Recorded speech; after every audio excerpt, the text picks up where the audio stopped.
नहीं मारा है। दादी है 3 साल से वो बिछना में लेटा है, उसका तबीयत बहुत खराब है।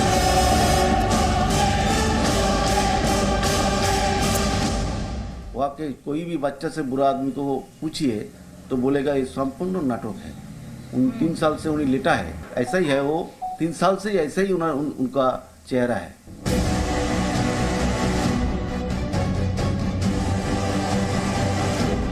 बंगाल में आपको मैं जानकारी के लिए कह रहा हूं, सबसे ज्यादा महिलाओं को तस्करी होती है।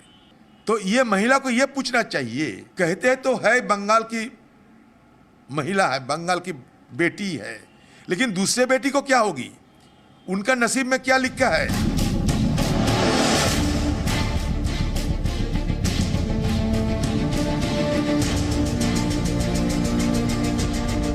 हिंसा के कारण बंगाल को रक्त स्नान कराया है ममता दीदी ने, और इसलिए जनता अब यह संकल्प कर चुकी है कि भारतीय जनता पार्टी की सरकार बनाना है और दीदी को विदा करना है।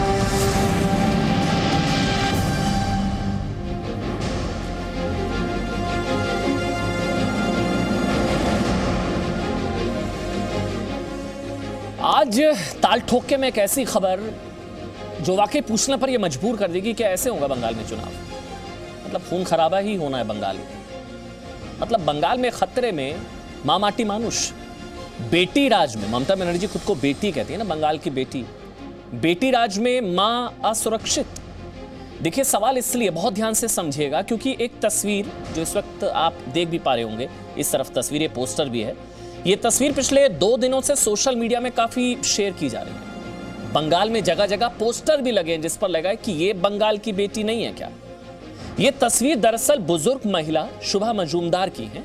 उम्र इनकी 85 साल, जिनका चेहरा आप देख सकते हैं पूरी तरीके से सूजा हुआ है।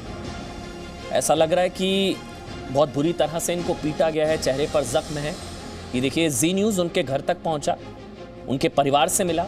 अब इन महिला का आरोप है, ध्यान से सुनिएगा, कि 27 फरवरी को 3 टीएमसी कार्यकर्ता उनके घर में घुसे, इनके सर पर, गर्दन पर प्रहार किया। ये महिला बता रही हैं, 85 साल की बुजुर्ग महिला, वो कह रही है मेरे सर पर, मेरी गर्दन पर प्रहार किया, मुझे मुक्का मारा, मेरे चेहरे पर मारा। वो आगे कह रही है कि उनका पूरा शरीर दर्द में है। टीएमसी कार्यकर्ताओं ने इनको पीटा, ये आरोप है इनका। इनके बेटे हैं गोपाल मजूमदार, उनका भी आरोप है कि 3 कार्यकर्ता उनके घर में घुसे टीएमसी के और उनकी मां पर हमला किया। वो वजह बता रहे क्योंकि वो बीजेपी के कार्यकर्ता है। मतलब उनके मां को सजा मिली सिर्फ इस चीज की कि उनका बेटा बीजेपी का कार्यकर्ता, ये आरोप।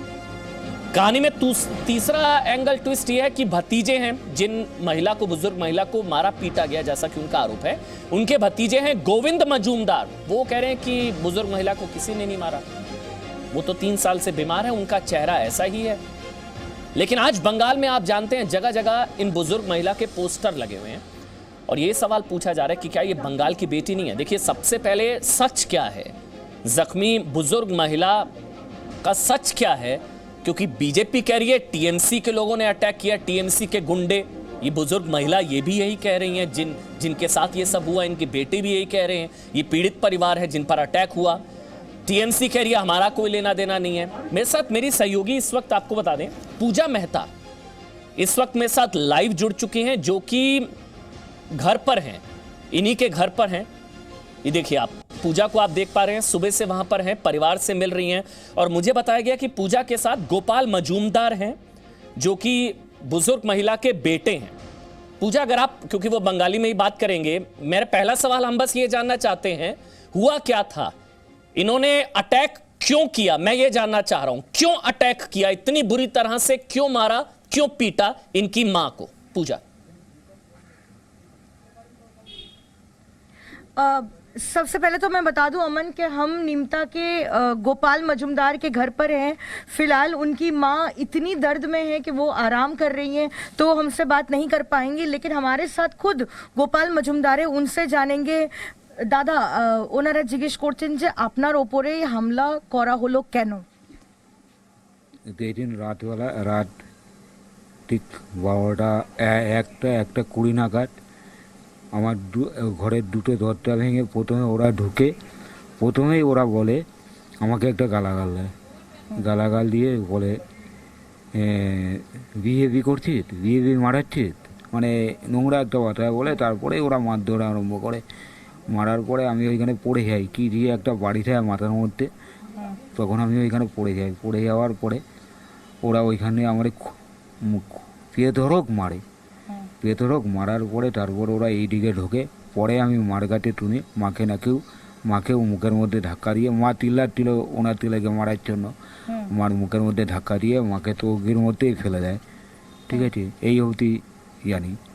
তো দাদা আপনি নিশ্চিত হলেন কিভাবে যে ওনারা তৃণমূলের কার্যকর্তা জানা এখানে এসেছিল? আমার কথার মধ্যেই তার উত্তর আছে। ওরা প্রথমেই আমাকে ঢুকেই বলেছিল তুই বিজেপি মারাচ্ছিস।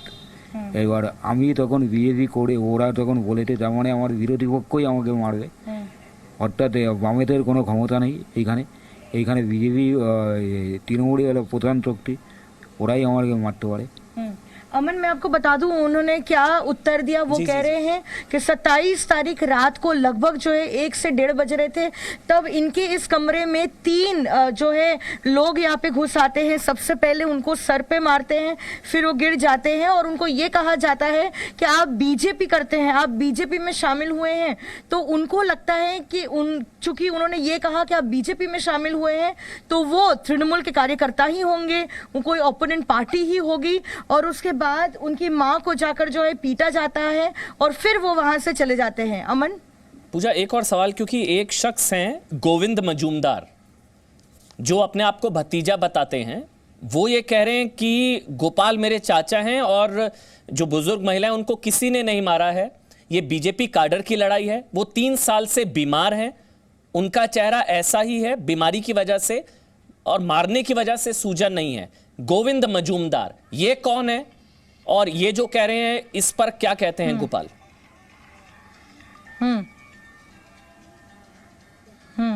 দাদা আপনার ভাইপো গোবিন্দ বলেছেন যে ওনার চেহারা এরকমই, উনি কয়েক বছর ধরে খুবই অসুস্থ।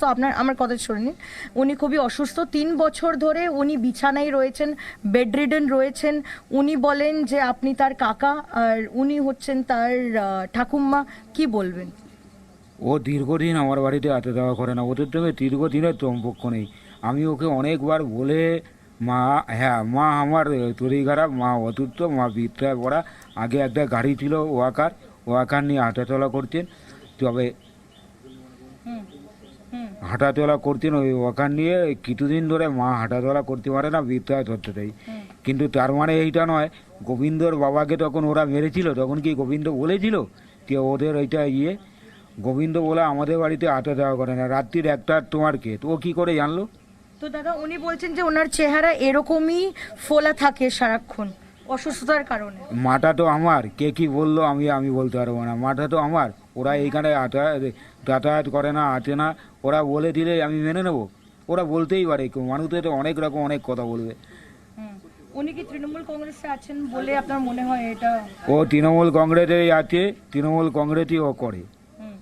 तो अमन वो कह रहे हैं उनके जो भतीजे हैं वो तृणमूल कांग्रेस से जुड़े हुए हैं और उनका कहना जो है कि वो बिल्कुल गलत कह रहे हैं। वो उनके बेटे हैं, वो जानते हैं वो ज़रूर बीमार हैं, पिछले 3 साल से वो बिस्तर में पड़ी हैं, बेड रिडन हैं। पिछले कुछ सालों तक वो फिर भी चल पाती थी वॉकर की मदद से, लेकिन पिछले 1 साल से वो बिस्तर से उतर नहीं पाती है। लेकिन हाँ, अटैक ज़रूर हुआ है, हमला ज़रूर हुआ है। और सवाल पूजा पूछ लीजिए, गोविंदो की सारी बातें आरोप टीएमसी के नेताओं पर लगा रहे हैं। बस ये आखिरी सवाल मेरा जल्दी से, ये टीएमसी के नेताओं ने अटैक किया है, कार्यकर्ताओं ने किया है, टीएमसी ये कह रहे हैं? आखिरी सवाल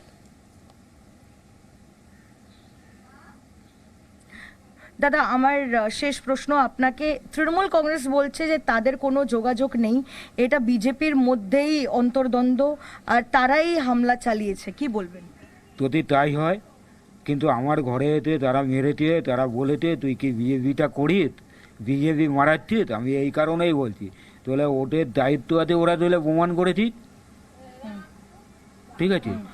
আমি তো জানি না কে বিজেপি, কে কংগ্রেস, কে সিপিএম, কে নির্দল, কে কী, কিন্তু আমার ঘরে তারা ঢুকেছিল, তারা এই কথাটাই বলেছিল তুই বিজেপি মারাচ্ছিস, ঠিক আছে? अमन, तो यहाँ पे इनका कहना है गोपाल मजुमदार का कि जो लोग आए थे और जिन्होंने हमला किया वो बार बार एक बात बोल रहे थे कि आप बीजेपी करते हैं, आप बीजेपी पार्टी में शामिल है, तो उनके हिसाब से वो तृणमूल कांग्रेस के कार्यकर्ता है। और अगर उनका ये भी कहना है कि अगर तृणमूल कांग्रेस ये कहता है कि उसमें तृणमूल कांग्रेस का कोई हाथ नहीं और उसमें बीजेपी का ही हाथ था, तो वो प्रमाण करे और एविडेंस दे, क्योंकि वो निश्चित है कि ये अटैक जो किया गया वो तृणमूल कांग्रेस के कार्यकर्ताओं ने ही किया था। शुक्रिया आपका पूजा, परिवार से बात कराने के लिए। परिवार का पक्ष आना बहुत ज़रूरी है क्योंकि इन पर बीत रही है। ये बेटे हैं जिनकी माँ का आप चेहरा देख रहे हैं और उनकी माँ कह रही है कि मेरे पूरे शरीर में दर्द हैं, मेरे सर पर, गर्दन पर मुझे मारा गया, मुझे मुक्के मारे गए। शुक्रिया आपका पूजा। रूपा गांगुली हैं, राज्यसभा सांसद हैं, मेरे साथ लाइव हैं। नलिन कोहली भारतीय जनता पार्टी के राष्ट्रीय प्रवक्ता हैं, वकील हैं, वरिष्ठ अधिवक्ता हैं, और साथ ही मेरे साथ तौसीफ अहमद खान हैं जो कि पॉलिटिकल एनालिस्ट हैं, टीएमसी समर्थक। आप सबका बहुत बहुत स्वागत। सबसे पहले रूपा गांगुली जी, मैं आपसे शुरू कर रहा हूं। क्या गलती थी भाई? मतलब वो बीजेपी के नेता थे तो उनकी मां के साथ ये सलूक होगा? मतलब ऐसे होगा चुनाव? जब ममता बनर्जी कहती हैं कि खेला होबे, वो इसी खेला की बात कर रही हैं क्या? ऐसे होगा चुनाव? ये होगा बंगाल में अब?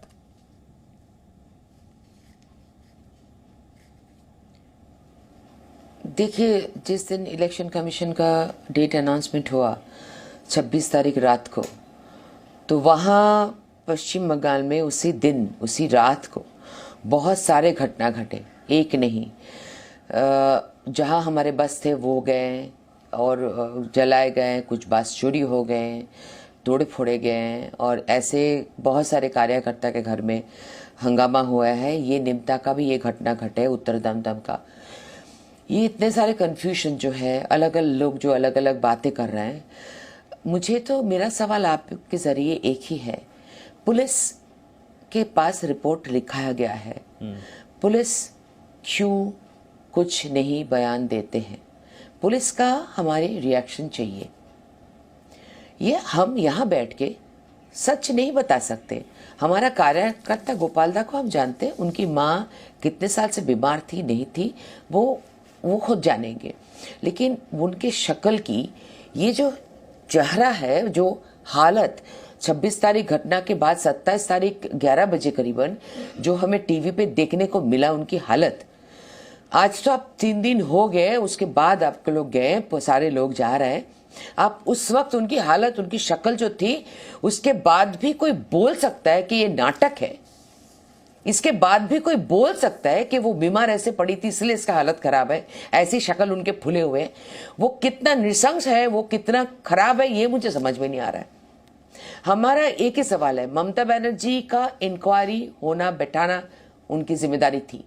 ये पश्चिम बंगाल की एक एक करके माँ बेटियों पर ऐसे ही हो रहा है। एक घटना नहीं है, ये एक विच्छिन्न घटना नहीं है, हजारों हजारों हजारों घटना घटते हैं हर साल।